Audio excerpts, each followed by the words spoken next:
My mother-in-law, Catherine, said some harsh things when we found out my husband would be moving abroad. She took away our house, leaving me and my daughter with nowhere to go. Feeling lost, I went to the park with my 2-year-old. Out of nowhere, police surrounded us and asked us to go to the station in the pouring rain. Shivering from the cold, I followed them. At the police station, I was surprised to find Emma, a 35-year-old woman, waiting for me. She shared her story of meeting her husband, Bob, at work, getting married, and having a daughter named Lily. Emma, Bob, Lily, and Catherine, my mother-in-law, lived together in a new apartment. They initially rented, but after Catherine's husband passed away and she had knee problems, they bought an apartment for better accessibility. They considered a house but opted for an apartment with an elevator. They made a down payment and took out a 35-year loan. Bob's company doesn't usually transfer employees often, but since we bought our house, they assured us he wouldn't be moved anytime soon. However, he ends up traveling for work almost every week to different states. With a 2-year-old daughter, I get stressed when he's away. Initially, Catherine, my mother-in-law, was helpful, but now she doesn't assist with childcare and even adds to my workload.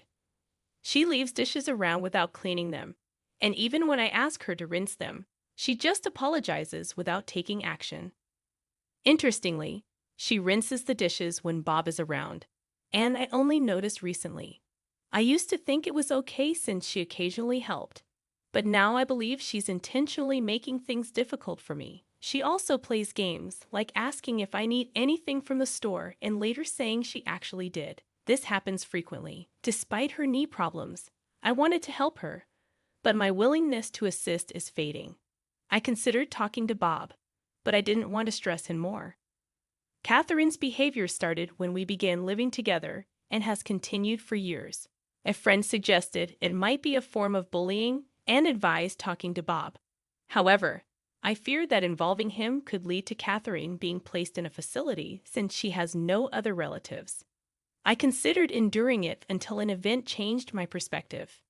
That day, I had intended to drop off Lily at my parents' place. They adore having Lily over for sleepovers. During our chat, they suggested I stay over sometimes too. Although I'd love to, my concern for leaving Catherine alone held me back. After a brief visit, I decided to head back to the apartment where Catherine was waiting. Upon reaching there, I realized I had left the keys at home. Despite my initial worry, I remembered Catherine was at home, so I rang the intercom. However, there was no response to the room number I dialed. Wondering if she had gone out, I decided to wait outside. 2 hours passed with no sign of Catherine. It was 7 p.m., and darkness had set in. Just then, another resident arrived, and I entered with them. Knowing Catherine rarely went out at night, I was confident she was at home. With that belief, I pressed the intercom button outside our apartment. Though I heard the ding-dong sound, there was still no response. Waiting by the door, I eventually heard a faint sound from inside, confirming Catherine's presence. Despite trying the intercom several times, she refused to come out. Feeling defeated, I spent the night at a nearby motel, planning to return when Bob came back from his business trip. What happened? Out shopping, actually. I explained to Bob that Catherine had locked me out. He was rightfully upset on my behalf, but Catherine casually attributed it to her hearing loss, saying, "Maybe I didn't hear because of my hearing. I'm getting old, you know," with a hidden smirk. Glad to be back inside, I grabbed my keys and went to pick up Lily from my parents' house. When I discussed the situation with them, they offered support, saying, "Sounds like she's giving you a hard time. If it becomes too much, you're always welcome back here. Remember, you're our precious daughter."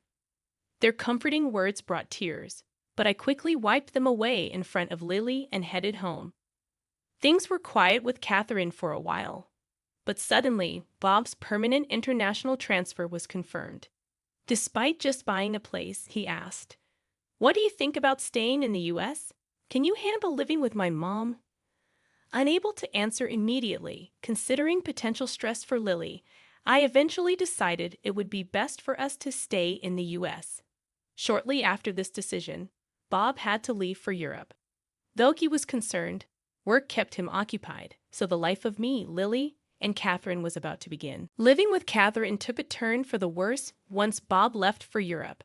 Her attitude changed drastically. On a stormy day, Catherine surprised me with a bombshell. "Now that Bob's gone, wouldn't it be better if you and Lily move out?" Shocked, I asked for clarification, but she insisted. "I'll take over. I can't relax with strangers in the house. Please leave right now." I couldn't believe her audacity. While it's true we aren't blood relatives, I've always tried to make our living together comfortable, treating her like family. Yet to Catherine, it seemed we were merely an afterthought. Considering going back to my parents' place, Catherine urged me to leave immediately. Before I knew it, Lily and I were thrown out, dressed as we were. Despite my pleas, Catherine refused to open the door. Lost and confused, I carried Lily through the pouring rain to a nearby park, hoping its roof would offer some shelter.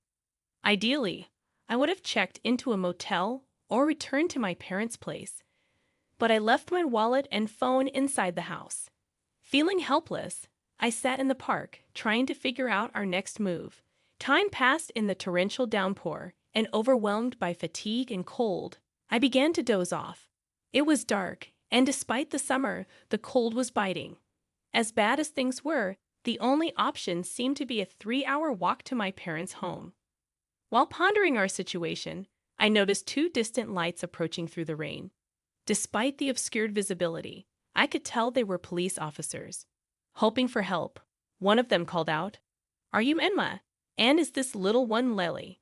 Surprised they knew our names, I weakly confirmed, "Yes, that's us."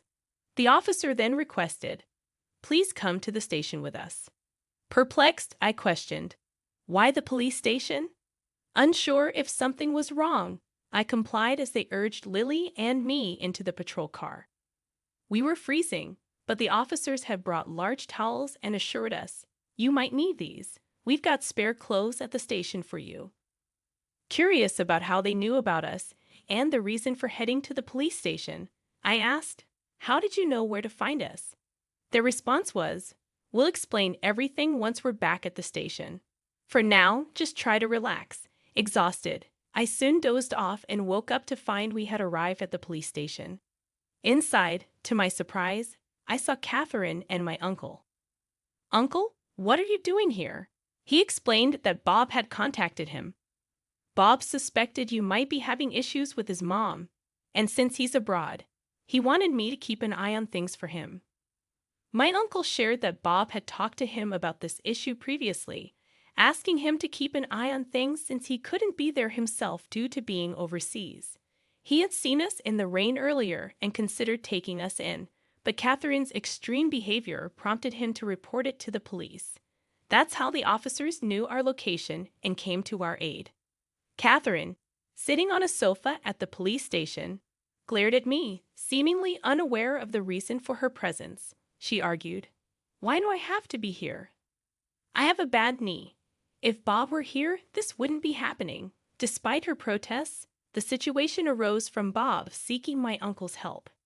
In discussions with the police, the possibility of legal implications emerged, leading to the suggestion that I consider hiring an attorney.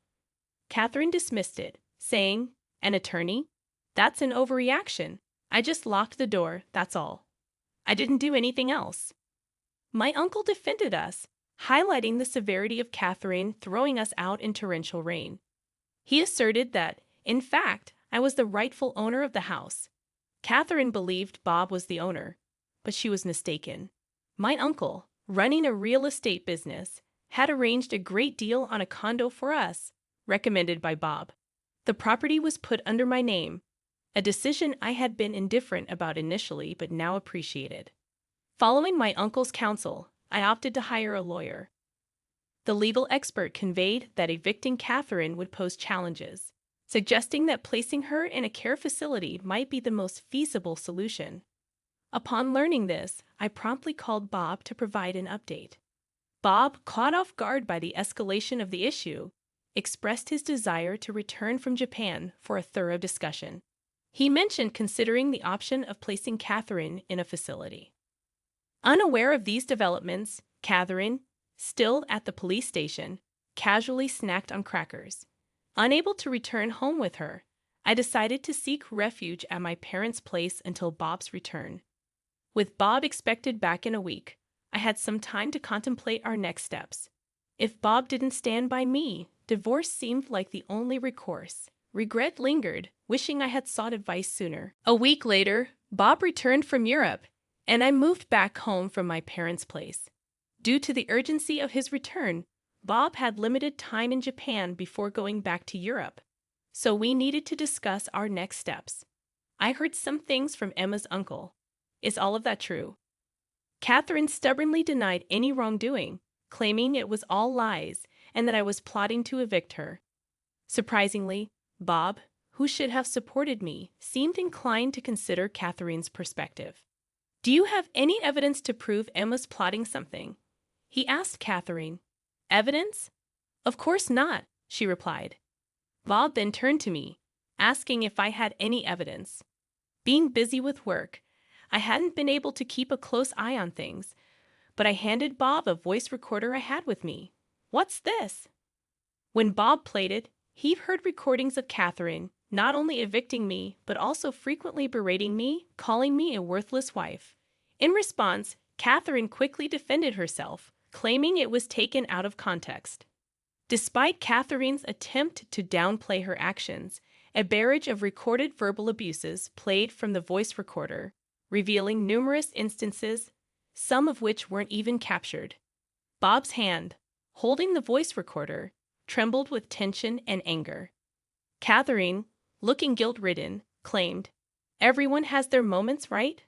I was just frustrated at that time, but it was just this once." However, the evidence spoke volumes. When Bob questioned her, she remained silent, and as he asserted the need to protect me and Lily, Catherine, probably witnessing this side of Bob for the first time, appeared frightened and speechless. Discussions continued until Bob's return to Europe. I made it clear that I couldn't continue living with Catherine, especially with Lily in the picture, and Bob seemed to share my sentiment, leaning towards placing Catherine in a care facility. However, Catherine strongly opposed the idea, complicating the discussions. Despite her resistance, I decided to sell the house. You can't stay here anymore. If you don't want the facility, you'll need to find another place. Catherine resisted, refusing to allow the sale of the house, but it was a tough decision to accommodate. Lily and I had resolved to move to Europe, a choice influenced by Bob's regret for not being more present for his family. Though hesitant about living abroad, knowing Bob would be with us provided reassurance. Additionally, Lily, being only 2 years old, would benefit from practicing her communication skills in Europe. Therefore, selling the condo, which still had a mortgage, became the only viable option. Leaving it as it was meant Catherine would have to cover the mortgage, an unrealistic expectation given her fixed income. Considering her future needs, someone should be available to assist her. Despite our efforts, Catherine staunchly refused to move into a facility. Consequently, we had to take the step of placing her there against her will. "I'm sorry, but I've got to head back to Europe. Could you handle any required procedures here?" Bob inquired before his departure. With assistance from those around me, I successfully completed the necessary steps for Catherine's admission into the facility. The facility staff kept me informed about her condition, and unfortunately, she wasn't faring well. It would have been different if she were just feeling down, but it appeared she was causing trouble for others in the facility. Before leaving for Europe, I visited her to check on her well-being. However, she lashed out, exclaiming, "What's the big idea? Why have you locked me up in this place?" Her frustrations extended to the staff, complaining about the food, discomfort of the beds, and snide remarks from other residents. When I apologized to the staff, they were understanding. "It's all good," one of them reassured me. "We encounter this behavior often. Leave it to us. We'll keep you updated, and if anything arises, we'll give you a call, so don't worry." Despite enduring harassment from Catherine during our time living together, I couldn't shake off my worries as I headed to Europe. Upon reaching Paris, Bob greeted me at the airport, and we made our way to the apartment we had rented. While it's true that rents in Paris are often higher than in Texas, Bob's housing allowance from the company proved fortunate, allowing us to find a spacious and affordable place. Our neighbors in the building have been incredibly friendly and kind, even though my French isn't fluent. Just yesterday, a neighbor shared wine and cheese, and I reciprocated with some mac and cheese. Meanwhile, I'm gradually learning French alongside my daughter Lily, recognizing the limitations of self-study. I've also enrolled in a language school where I've made friends with fellow Americans new to France. Life in Paris is truly enjoyable. Back in the States, my constant concern for Catherine often hindered my enjoyment during outings with friends. However, here in Paris, I can savor leisurely lunches without such worries. The only current concern is Lily, who is still too young for kindergarten. Typically, children here start kindergarten at 5, so I hope Lily picks up enough French by then. Thankfully, she seems to be catching on quickly. Once Lily starts preschool, I'm contemplating getting a job. Although Bob is okay with me staying at home, the experience of living in Paris has sparked a desire to explore more opportunities. Making friends with a waitress at a nearby cafe, I learned there might be a job opportunity there. The cafe is not only popular among the American community, but many customers are also learning English. While challenges may arise, our communication has improved since coming to France. I feel more confident expressing my feelings, and no matter what lies ahead, I believe we'll face it as a family. Right now, I'm experiencing a level of happiness I've never felt before.